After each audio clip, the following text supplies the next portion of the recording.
Hey guys, Jess from Street Science here, making a short clip to remind you that you are never alone. Here at Street Science, we love sharing our cool science entertainment and education around, and we miss you guys at the hospital. So I thought, while you're stuck wherever you are in this crazy time, that we would bring some science to you. I wanted to go through some pretty cool science experiments today that you guys could do wherever you are, using some really simple things, like a couple of cups. Make sure the cups you use for our experiment today have very, in fact, let's say identical openings at the top. They need to match up perfectly. So get two of the same cup. You're also going to need some food dye. I like blue and red. A spill tray, because I tell you, this experiment can get a little bit messy. And, of course, some water. Now, I've got two different jugs of water here at different temperatures. We're not going to be using boiling water today, so it's not too bad, but please do get mum or dad to help you out because big jugs of water can get pretty heavy. And we do want one to be as warm as we can without risking hurting ourselves.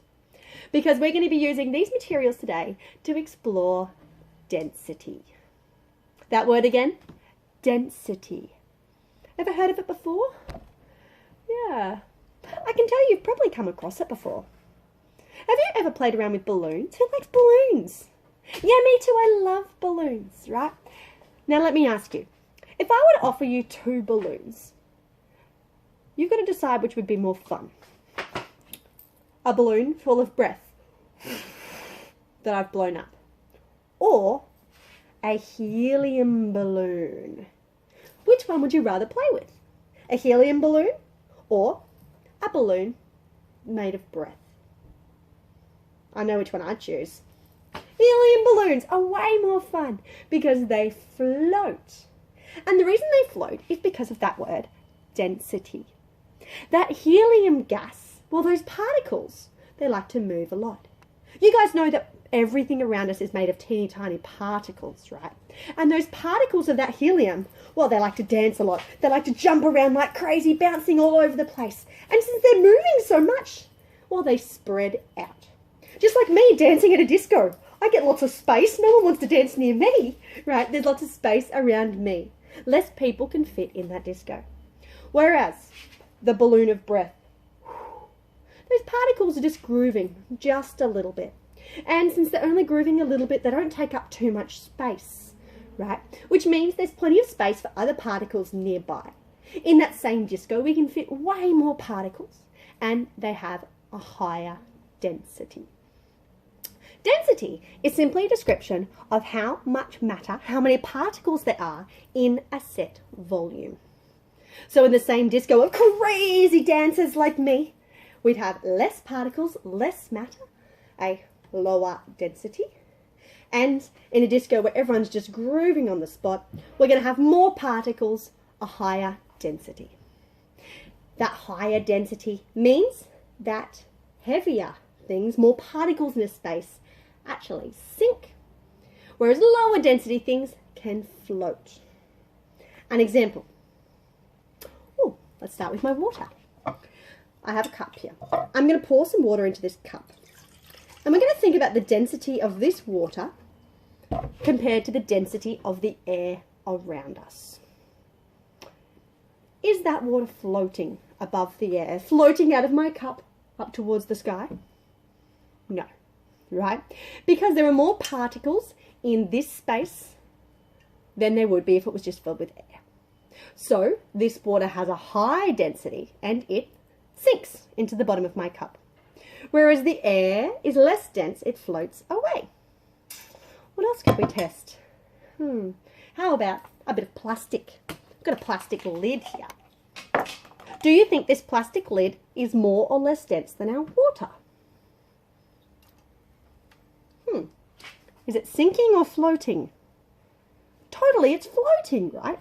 Because plastic is less dense than water. It floats on top of it. So we try one more thing. I have here an old battery. Now this one's been used. We're going to recycle it. So let's do a little experiment with it. Is it more or less dense than our water? You're making your prediction there. An educated guess is what might happen in our test. Here we go. Who predicted that it would sink? Totally right.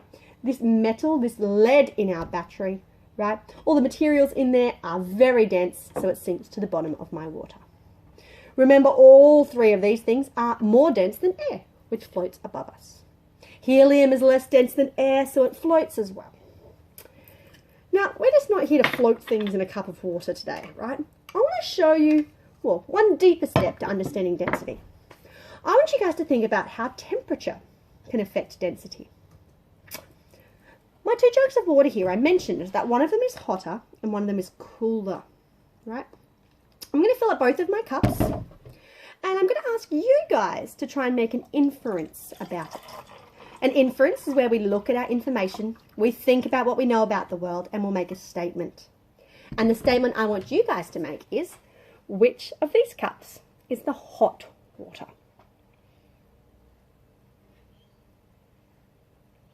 Can you see? Not really. Heat is not really something we can see. We can sense it, we can measure it with a thermometer, we can feel it with our hands. I can feel which one's hot water, but you can't touch it. So let me give you some evidence that you can observe. I mentioned before that some particles move around like crazy and some particles just groove in one spot, right? When we add heat to a material like water, that heat energy actually gives those particles energy. Just like if I gave you a bag of lollies, right? You would get more energy and you'd want to move around a lot more. So a hotter material has particles that move a lot more. Knowing that, I'm going to drop some food dye in and see if you can observe those particles moving. And if you can observe particles moving more than others, that would tell you that they have more heat. Are you ready for the test? Now I'm going to make it a fair test by adding the same number of drops in each cup. Ready? Here we go. 1, 2, 3, and 4 for good measure. Beautiful, in they go. Now I'm going to put a bit of white paper behind so you can observe what's happening. You could totally try this at home, guys. Are you seeing a difference? Is the colour mixing in one faster than the other? Oh, I'm seeing it. When I look at this blue here, I'm seeing this crazy little jellyfish shape sticking together in the middle. But the red cup, oh my goodness, that colour is spreading through really quickly. I haven't even stirred it. That water is super still. But at the micro level, those particles are dancing around like crazy. They have so much energy that they're mixing that food dye through without me having to do a thing. So knowing that, which colour do you think is the hot water? Yes, totally right. The red cup contained the hot water today. Those particles moving around so much means that that colour disperses more quickly. Now, it's not super hot water, right? So I'm going to give it a little stir with my finger. I know it's safe to mix that colour through. I'm going to stir that blue colouring in a little bit to mix it as well. Now, what we want to test here, remember, is density. I want to see whether hot water or cold water is more dense. Remember, more dense means it will sink to the bottom if I mix them together. But there's no more space in my cups, so I can't pour one into the other.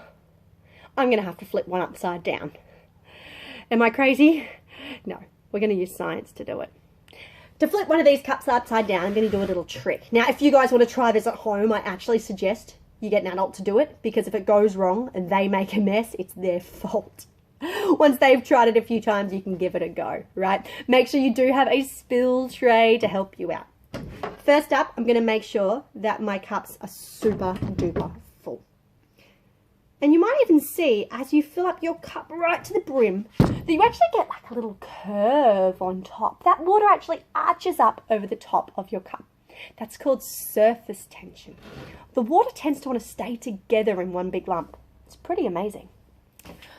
I'm then going to take a little piece of laminated paper. This is going to turn into a birthday card or something, I think. Pop it on top. A little bit of that water spilled out. But more importantly, what's happened is, because of that surface tension, trying to keep all that water stuck together, I can actually flip that cup upside down now if I'm careful.